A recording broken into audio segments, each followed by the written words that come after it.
स्वागत है आपका। आपके साथ मैं हूं शिल्पा रावत और बात करते हैं देश में चुनाव का माहौल कैसा है। पहले चरण का चुनाव खत्म हो चुका है, कल दूसरे चरण के लिए वोटिंग होगी और इसी बीच हम आपको बीजेपी के स्टार प्रचारक और प्रदेश के डिप्टी सीएम ब्रजेश पाठक की दिनचर्या बताएंगे। चुनावी गर्मी के बीच जी मीडिया की टीम एक दिन डिप्टी सीएम के साथ रही और उनके बीच शेड्यूल को समझने की कोशिश की। कैसे वो चुनाव प्रचार करते हैं, जनता की समस्याएं कब सुनते हैं और परिवार के साथ कितना समय रहते हैं, कैसे डिप्टी सीएम जनता के दिल में अपनी जगह बना रहे हैं, ये सब सवाल जो हमने डिप्टी सीएम ब्रजेश पाठक से जानने की कोशिश की, आपको दिखाते हैं। उत्तर प्रदेश में लोकसभा चुनाव को लेकर ताबड़तोड़ रैलियां बीजेपी कर रही है। सभी की जिम्मेदारी तय की गई है, सभी की ड्यूटियां लगाई गई हैं। खुद मुख्यमंत्री योगी आदित्यनाथ, दोनों डिप्टी सीएम ब्रजेश पाठक, केशव प्रसाद मौर्य जगह जगह जा रहे हैं, रैलियां कर रहे हैं। इस दौरान वो कैसे अपनी दिनचर्या करते हैं, किस तरीके से सुबह उठते हैं और कहां कहां जाते हैं, ये पूरे आज हम आपको इस अपने कार्यक्रम में दिखाएंगे, यानी कि one day with deputy CM Brajesh Pathak. इस वक्त उनके घर पे हम मौजूद हैं और आप देख सकते हैं कि मैम के साथ वो यहाँ पर मौजूद हैं और सुबह का जो नाश्ता है वो फिलहाल यहाँ पे किया जा रहा है। प्रभु श्री राम बगल में है, जिनके सभी अनुयायी हैं और प्रभु श्री राम के दर्शन करके ही यहाँ पर शुरुआत होती है।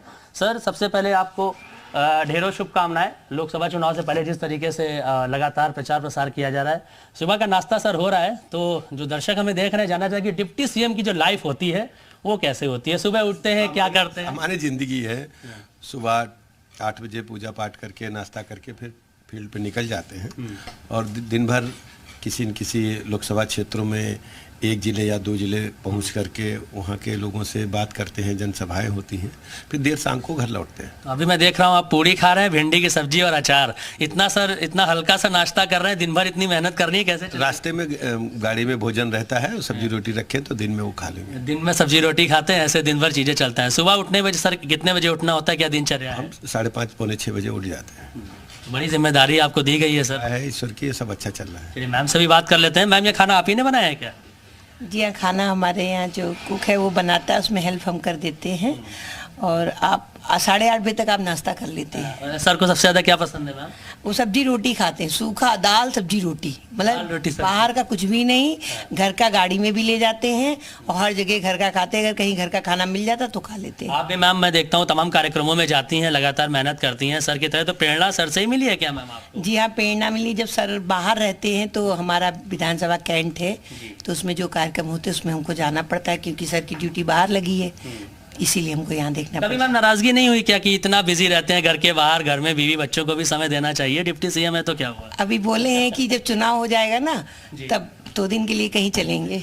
देखिए, चुनाव हो जाएगा तब डिप्टी सीएम साहब 2 दिन के लिए कहीं जाएंगे मैम? खुश है। अच्छा, उसी हम लोग उस 2 दिन का इंतजार कर रहे हैं, उस 2 दिन में खुश हैं।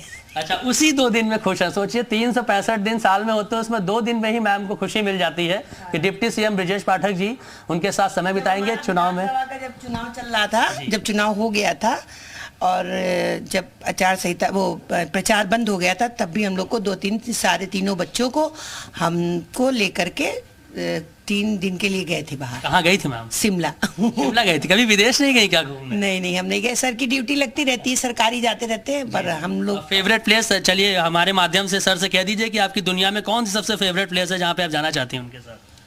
हम जहाँ ले जाएं, जहाँ इनको मौका लगे, जहाँ इनको समय लगे, कहीं भी तो हम लोग जाना चाहते हैं। तो देखिए अभी मैम, देखिए डिप्टी सीएम है उत्तर प्रदेश के और मैम का कहना अभी तक विदेश घूमने नहीं गए, शिमला घूमने लास्ट टाइम गए थे और जहाँ भी कहीं विदेश घुमाने ले जाएंगे, चुनाव के बाद छुट्टी मिलेगी तो वो उनके साथ जाना चाहेंगे। तो सुबह का नाश्ता दिखाया, पूजा पाठ करके उठते हैं, निकलते हैं और अब हम उनके साथ चलेंगे। पूरी जर्नी हमारी लखीमपुर तक रहेगी, धौरहरा तक, और रास्ते में तरह तरह की बातें उनके साथ हम करते रहेंगे।